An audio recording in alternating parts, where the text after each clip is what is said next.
Class 12 physics के paper में पूछा जाने वाला एक बहुत इंपॉर्टेंट टॉपिक है जो कि है बोहर का परमाणु मॉडल। ठीक है, बहुत ही बार यार पूछा गया पेपर में। आप खुद क्वेश्चन बैंक पे देख लेना कि कितने बार कितने सन में पूछा जा चुका है। ठीक है, पिछले 5-6 वर्षों से पूछा जा रहा है, तो मस्त तरीके से मोस्ट इंपॉर्टेंट टॉपिक है। और मेन चीज इसमें क्या है, आप एकदम आसानी से आज के इस वीडियो को देखने के बाद ये जो बोहर का परमाणु मॉडल है बिना रटे आसानी से सीख जाओगे। ठीक है, क्योंकि आप अगर बुक पे देखोगे या क्वेश्चन बैंक पे देखोगे बहुत ही बड़ा आपको लिखा हुआ मिलेगा जिससे आपको समझ में नहीं आ रहा होगा। लेकिन आज के इस वीडियो को देखने के बाद जो बोहर का परमाणु मॉडल है ना, नील बोहर का, ये एकदम आसानी से आपको समझ में आएगा। ठीक है, तो पूरा वीडियो देखना, बहुत आसान तरीके से आप पूरा समझ जाओगे। ठीक है, तो चलो शुरू करते हैं। और इंपॉर्टेंट बहुत ज्यादा बताया ना, 5 नंबर का पेपर में पूछा जाता है, तो आपको इससे तैयार भी कर लेना है। ठीक है, तो चलो शुरुआत करते हैं, मस्त तरीके से इसे समझ लेते हैं। देखो, इसके पहले हमने आपको रदरफोर्ड का परमाणु मॉडल पढ़ा दिया था। रदरफोर्ड के परमाणु मॉडल में क्या हुआ था, उसी की कमियों को दूर करने के लिए बोहर ने अपना मॉडल दिया। ठीक है, हमने उसमें आपको बताया था रदरफोर्ड के परमाणु मॉडल पे कि उसमें रदरफोर्ड ने किया क्या था, थोड़ा सा उसके बारे में समझ लो तो ये आपको और आसानी से समझ में आएगा। ठीक है, रदरफोर्ड के परमाणु मॉडल में ये हुआ था कि उन्होंने क्या बताया था रदरफोर्ड ने कि परमाणु जो होता है ना भैया, इस टाइप से परमाणु होता है। और रदरफोर्ड ने बताया कि परमाणु जो होता है ना, एक प्रकार का गोला होता है, जिसमें क्या होता है, जिसमें अधिकांश भाग इसका जो होता है वो क्या होता है, खोखला। अधिकांश भाग इसका खोखला होता है। मतलब उन्होंने अल्फा कणों को जब इसमें क्या किया, अल्फा कणों को इससे गुजारा तो कई सारी किरणें जो हो रही थी आर पार निकल जा रही थी। तो इस आधार पर रदरफोर्ड ने बताया कि परमाणु का अधिकांश भाग खोखला है। और क्या बताया कि परमाणु में क्या होता है, धनावेश कहाँ होता है, उसके केंद्र में स्थित होता है, ये बात बताई। और ये बात भी बताया कि धनावेश जो जहां पे स्थित है उसे नाभिक कहते हैं। और नाभिक के चारों ओर क्या होती है, विभिन्न कक्षाएं होती, जिनमें इलेक्ट्रॉन जो होते हैं वो चक्कर लगाते रहते हैं। ये बात रदरफोर्ड ने बताई थी। लेकिन उनके मॉडल में 2 कमी थी। कौन कौन सी? पहली कमी ये थी कि परमाणु के स्थायित्व में खतरा आ रहा था, क्योंकि अगर इलेक्ट्रॉन जो है सभी कक्षाओं में घूम रहे हैं, इलेक्ट्रॉन अगर सभी कक्षाओं में घूम रहे हैं तो जानते हो उससे क्या होता है, उससे इलेक्ट्रॉन, जब इलेक्ट्रॉन घूमते हैं ना तो उसकी ऊर्जा कम होती है, ऊर्जा वो छोड़ते रहते हैं, मतलब विद्युत चुंबकीय तरंगों के रूप में ऊर्जा निकालते रहते हैं। जिससे होता क्या, ऊर्जा में कमी आने से क्या होता है, जब ऊर्जा कम होती रहेगी इलेक्ट्रॉनों की बार बार तो आके नाभिक में गिर जाते हैं, जिससे उनके स्थायित्व में खतरा आता है। मतलब परमाणु स्थायी ही नहीं रह सकता। पहली कमी ये थी कि परमाणु स्थायी नहीं रह पा रहा था रदरफोर्ड के अनुसार, अगर इलेक्ट्रॉन सभी कक्षाओं में चक्कर लगा रहे तो। दूसरी कमी थी रेखीय स्पेक्ट्रम की व्याख्या के संबंध में। ये 2 कमियां थी। इन्हीं 2 कमियों को दूर करने के लिए बोहर ने अपना मॉडल दिया है। अब कैसे बोहर नामक साइंटिस्ट इन कमियों को दूर करेंगे वो आपको आगे पढ़ना और समझना है। ठीक है, तो चलो शुरू करते हैं आपका नील बोहर का परमाणु मॉडल। ठीक है, रदरफोर्ड वाला इसके पहले हमने पढ़ा दिया है।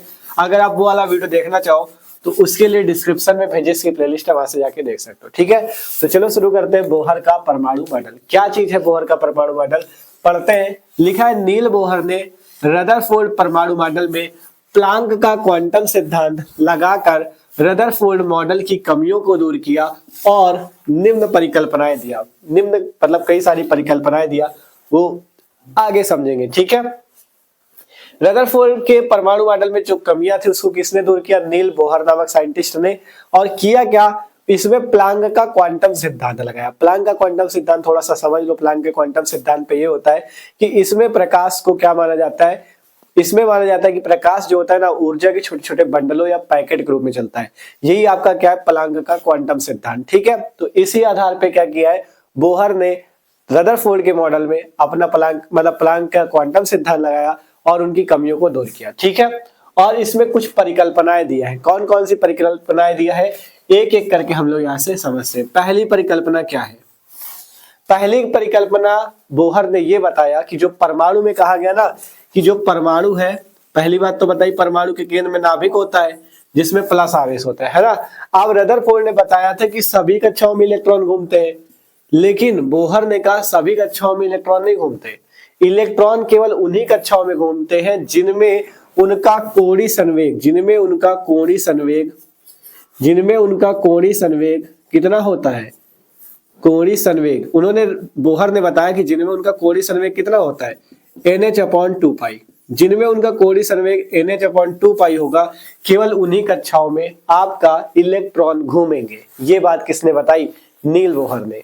ठीक है, उन्होंने क्या कहा कि सभी कक्षाओं में इलेक्ट्रॉन नहीं घूमेंगे, केवल उन्हीं कक्षाओं में घूमेंगे जिनमें कोणीय संवेग NH/2π होगा। ठीक है, तो देखो यहां से आपको लिखना क्या है, आपको थ्योरी यहाँ पे शो होगी, आप पढ़ते रहना, आसानी से समझते रहना। ठीक है, लिखा हुआ है यहाँ पे, पहला नंबर पॉइंट पढ़ो, दिख रहा होगा यहाँ पे।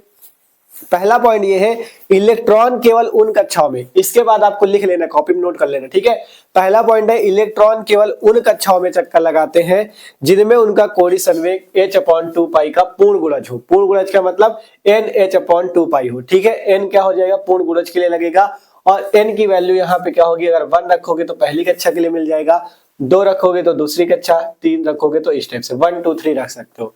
और जहां ये n होती क्या, n को बोला जाता है मुख्य क्वांटम संख्या। n क्या चीज है यहाँ पे, प्रिंसिपल क्वांटम नंबर या मुख्य क्वांटम संख्या है। ठीक है, तो क्या बताया नील बोहर ने, नील बोहर ने भैया ये बताया कि आपका इलेक्ट्रॉन केवल उन्हीं कक्षाओं में चक्कर लगाएगा जिसमें कोणीय संवेग h/2π का पूर्ण गुणज हो, मतलब NH/2π हो। ठीक है, अब मान लो जैसे इलेक्ट्रॉन जो था, इलेक्ट्रॉन है ना, अगर इलेक्ट्रॉन का द्रव्यमान m हो, ठीक है, इलेक्ट्रॉन का द्रव्यमान कितना हो, m हो, और इलेक्ट्रॉन जो है v वेग से चक्कर लगा रहा हो, और किस त्रिज्या पे, r त्रिज्या पे। ठीक है, देखो अगर इलेक्ट्रॉन का द्रव्यमान m हो और वो r त्रिज्या के वृत्ताकार, देखो वृत्तीय कक्षा में चक्कर लगाते हैं ना, तो r त्रिज्या की वृत्ताकार कक्षा पे v वेग से अगर गति कर रहा हो तो उसका जो कोणीय संवेग होगा वो होगा mvr।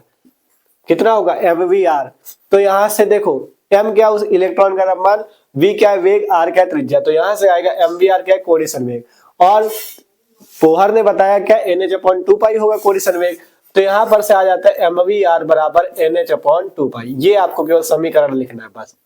ठीक है, देखो नीचे यहाँ पे थ्योरी देखो, आपको दिख रहा होगा, पहले नंबर पॉइंट के आगे की बातें हमने यहाँ पे लिख दी है जिससे आसानी से आप नोट्स बना सको। ठीक है, पहला पॉइंट है कि इलेक्ट्रॉन केवल उन कक्षाओं में चक्कर लगाते हैं जिनमें उनका कोणीय संवेग h/2π का पूर्ण गुणज होता है, मतलब NH/2π होता है।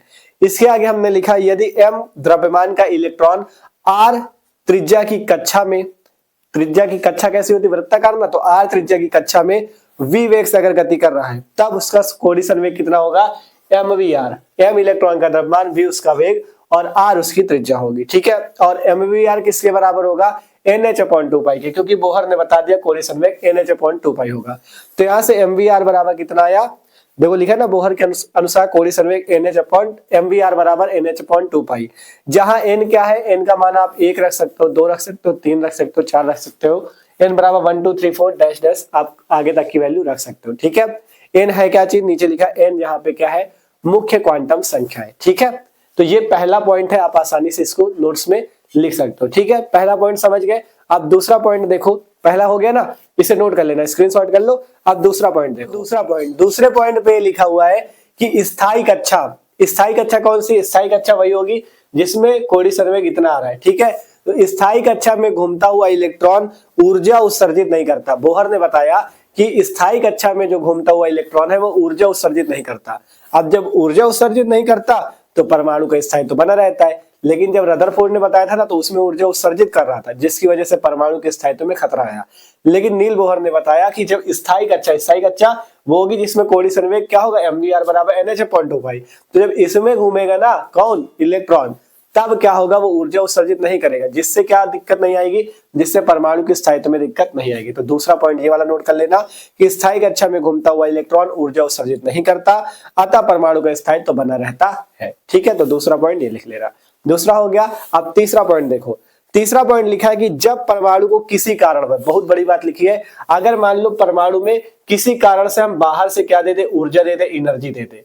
यदि हम बाहर से किसी कारणवश, मान लो हमने कहा परमाणु को थोड़ी सी ऊर्जा दे दो, तो लिखा है जब परमाणु को किसी कारणवश बाहर से ऊर्जा मिलती है तो उसका कोई एक इलेक्ट्रॉन अपनी कक्षा को छोड़कर ऊंची वाली कक्षा में चला जाता है। मान लो इलेक्ट्रॉन यहाँ पे सभी कक्षाओं में उपस्थित है, तो अगर हम परमाणु को बाहर से कुछ ऊर्जा दे दे तो इलेक्ट्रॉन जो होता है ना वो अपनी नीची वाली कक्षा को छोड़ के ऊंची वाली कक्षा में चला जाता है। ठीक है, और ये बहुत कम समय के लिए आता है, मतलब जब नीची कक्षा से ऊंची कक्षा में जाएगा तो बहुत ही कम समय में फिर से ऊंची कक्षा से वो नीची कक्षा में वापस आ जाएगा। ठीक है, तो लिखा जब परमाणु को किसी कारणवश बाहर से ऊर्जा मिल जाती है तो उसका कोई एक इलेक्ट्रॉन अपनी कक्षा को छोड़ के ऊंची कक्षा में चला जाता है, मतलब ऊपर वाली कक्षा में चला जाता है। इस समय परमाणु की यह अवस्था उसकी उत्तेजित अवस्था कहलाती है।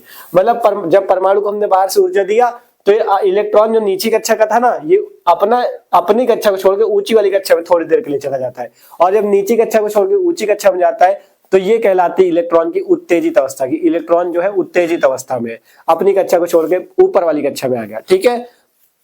इसे इलेक्ट्रॉन की उत्तेजित अवस्था कहते हैं। और इलेक्ट्रॉन ऊंची कक्षा में 10⁻⁸ सेकेंड, मतलब 10⁻⁸ सेकेंड ही रुक कर फिर से वापस लौट आता है।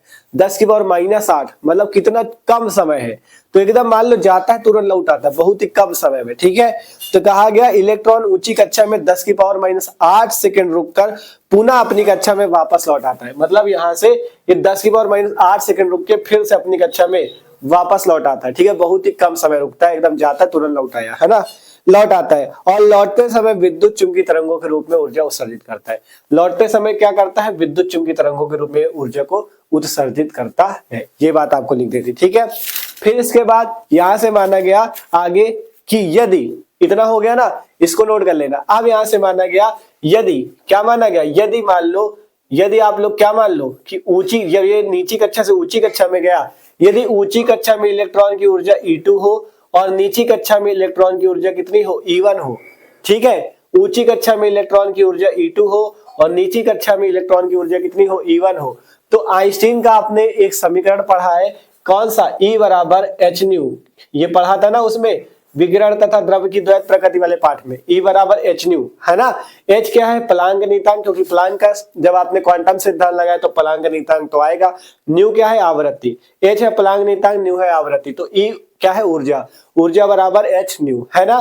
तो जब ऊंची कक्षा से नीची कक्षा, मतलब नीची कक्षा से ऊंची कक्षा में गया तो E1 है नीची कक्षा, E2 क्या है, ऊंची कक्षा की ऊर्जा, तो E की जगह आप यहां से लिख सकते हो, E की जगह E2 माइनस E1, क्या लिख सकते हो, E2 माइनस E1 बराबर hν, है ना। अब यहां से अगर हम क्या करें, अगर हम यहां से किसका, यहां से मान लो हम न्यू का मान, आवृत्ति का मान निकाले, तो न्यू बराबर कितना आ जाएगा, E2 माइनस E1 बटा H। न्यू बराबर कितना आ जाएगा, E2 माइनस E1 बटा H। इसे बोहर का आवृत्ति प्रबंधन समीकरण कहते हैं। बोहर का आवृत्ति प्रबंधन समीकरण न्यू बराबर E2 माइनस E1 बटा H कहते हैं। इसे क्या कहते हैं, आवृत्ति प्रबंधन समीकरण।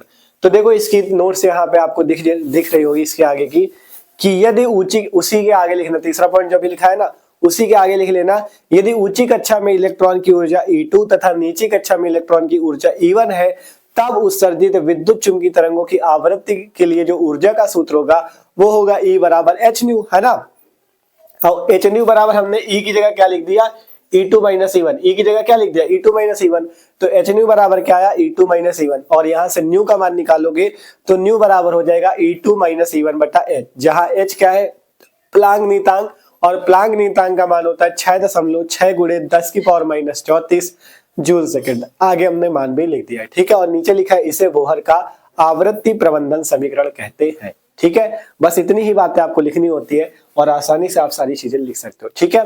तो ये था आपका बोहर का परमाणु मॉडल। मेन चीज आपको अगर पेपर में आएगा तो क्या लिखना है, केवल पहले ये बात लिखी, परिकल्पनाएं दिया तक, फिर जो तीनों पॉइंट आपको थ्योरी पे दिखाया उन्हीं को लिख देना, बस काम खत्म है, ठीक है।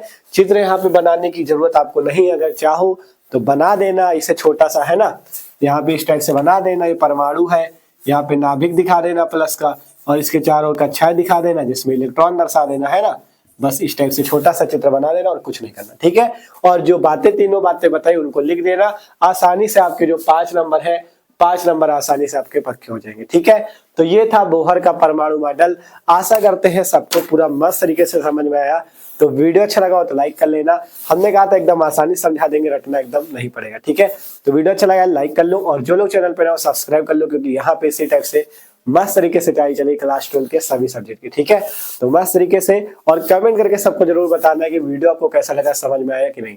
देखो आप लोग कमेंट करते हो तो हमें भी मोटिवेशन मिलता है कि चलो आपने कमेंट किया, आपको समझ में तो आया, हमने मेहनत किया, तो ठीक है। तो कमेंट जरूर किया करो, ठीक है। तो मिलता है अगले वीडियो पे, और इस वीडियो को अपने दोस्तों के साथ भी शेयर कर देना, जिससे वो लोग भी इसे तैयार कर ले, क्योंकि पेपर के लिए मोस्ट इंपॉर्टेंट है, ठीक है। तो नोट कर लो इसे, और प्लेलिस्ट जरूर चेक कर लेना फिजिक्स और केमिस्ट्री के डिस्क्रिप्शन पे, वहां पे आपको फिजिक्स और केमिस्ट्री के सारे वीडियो मिल जाएंगे, मस्त तरीके से पढ़ाई कर सकते हो, ठीक है। तो मिलते हैं, इसे नोट कर लो।